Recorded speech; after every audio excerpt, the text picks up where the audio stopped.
Ni wedi bod heddi yn lawnsio'r Pecyn Trafnidiaeth Ysgolion. Pwrpas y Pecyn yw annog a hyrwyddo dulliau iachus o deithio a ffyrdd yn hytrach na'r car.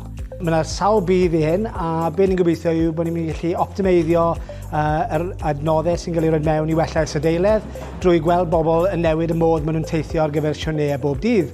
Bod hynny'n gerdded, seiclo neu sgwtera. Da ni'n gwybod erbyn hyn pa mor bwysig mae cadw yn heini ac aros yn actif i iechyd pobl.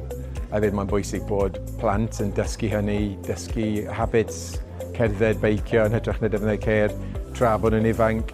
So maen nhw'n caru hynny ymlaen trwy'r bod yn oedolion.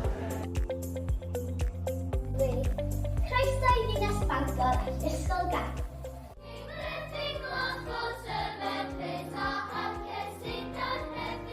Fi'n mynd ar y beic. Dwi'n cerdded. Dwi'n fel arfer yn sgwtio. Ydych chi'n enjoyo ni? Ydan. Dwi'n cerdded i'r ysgol ac yn ôl. Dwi hefyd yn cerdded i'r ysgol ac yn ôl, hefo fy brawd. Mae'n neis bod ti allan. Dwi'n hoffi pan ti'n bore a wedyn ti'n mynd i ffwyno. A wedyn mae'r awyr iach yn dod ar chdi, a wedyn ti'n teimlo mwy ffres. Ie. Wedyn mae'n helpu chdi ddeffro mwy. Ie. Fel jyst gael awyr iach a gweld y planhigion yn tyfu a fel yr holl natur.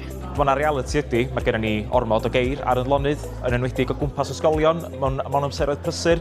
Felly dwi'n meddwl bod ni fel cyngor angen bod yn cefnogi pobl i fod yn gwneud y penderfyniad call mwyn diogelwch yn plant ni bob pwrpas. Mae gennym ni gynllun, mae gennym ni rhywbeth efo yma'r bapur, felly edrych ymlaen rwan i gael rhoi hwn ar waith a gobeithio mewn blwyddyn y ddwy gweld pa wahaniaeth bydd o wedi wneud.